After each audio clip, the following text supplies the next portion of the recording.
Hello and welcome to Power Up. Today we will be unboxing the iPhone 14 Pro Max and taking a look at what's new with the Pro lineup. I've put timestamps in the description if there are any parts in particular you want to jump straight to. So without further ado, let's get unboxing. So there is no outer plastic to unwrap.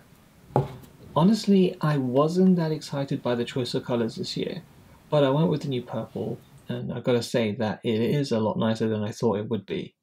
It's a kind of subtle, muted purple, which does bring a certain elegance to it.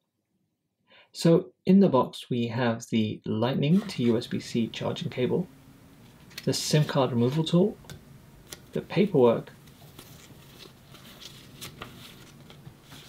and the Apple logo sticker. Okay, so let's peel this off. You can actually see the ring light in the reflection, but we can ignore that.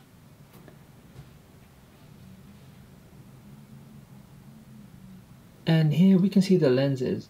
I don't know if you can tell, but they do look larger than the iPhone 13 Pro Max. Here we can see the hello screen and the initial setup.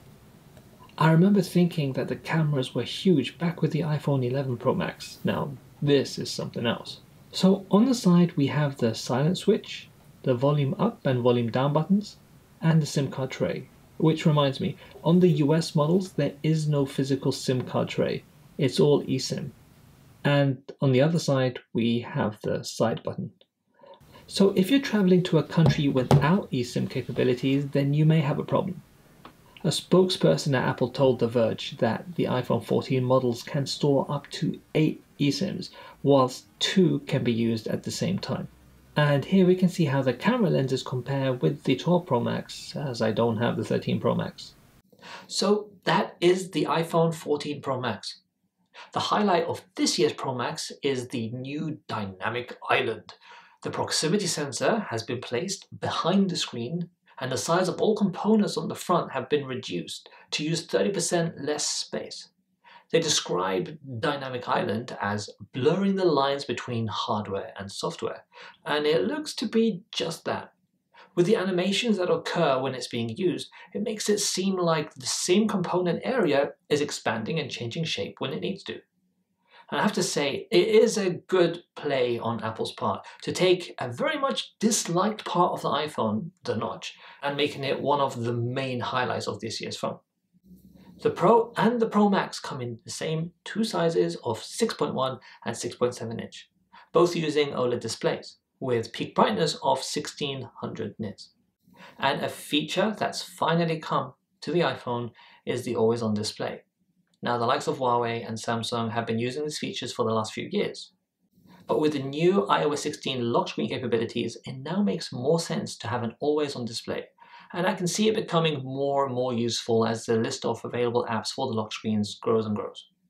Apple says this is possible partly due to the improvements in their LTPO technology.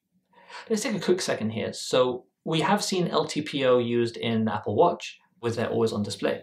Now, LTPO is simply a type of technology used in OLED displays that allows the screen to operate at variable refresh rates depending on what the phone is doing. So on the dimmed lock screen and with the refresh rate down, less requests are made to the phone asking it to update what's on the screen, and this would save more battery life than with a standard OLED display. The iPhone 14 Pro and Pro Max use an A16 Bionic Chip with a 6-core CPU, focusing on power efficiency, the display, and the camera. Apple go on to say that there is also a new display engine that enables the 1 Hz refresh rate, always-on capabilities, higher brightness, and is responsible for the smooth dynamic island animations. This year's camera has had some improvements made with the clarity, using 48 megapixels and a quad-pixel sensor. So using a lot more pixels and then grouping them together to give a sharper image, theoretically. They say to optimize for light capture, grouping 4 pixels into one will give 4 times more light. Now, I'm not a camera expert, but if you do know more about this, I'd love to hear about it, so please do let us know in the comments below. The main camera is 65% larger than on the iPhone 13 Pro, and there is said to be 4 trillion operations performed per photo within the A16 chip. Again, comparing to the iPhone 13 Pro, Apple's new photonic engine improves low-light photography. It is said to give the main camera up to a 2x improvement and the ultra-wide camera up to a 3x improvement to low-light photos. For videos, there is a new action mode for improved stabilization. The cinematic mode gets a bump and now supports 4K resolution and 30 frames per second. The Pro and the Pro Max come in 4 colors. We have space black, silver, gold, and deep purple. Now in the US, the costs start at $999 for the iPhone 14 Pro and $1,099 for the Pro Max. But in the UK, the iPhone 14 Pro starts at £1,099 and the Pro Max is at £1,199. What's up with that?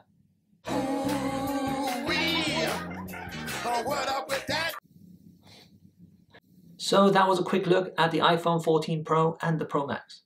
The wait time now to order one is October 19th for the Pro and October 26th for the Pro Max. But that's always changing every day. But if you have a 13 Pro Max or a 12 Pro Max, they're still going strong. So to me, this is more of a want purchase than a need purchase, if you have one of those. Comment below. What do you guys think? I'd love to hear your thoughts. Are you planning on upgrading this year? And if you like this video, please give it a thumbs up and subscribe if you want to see more content like this. Thanks a lot for watching, guys. Stay tuned for more.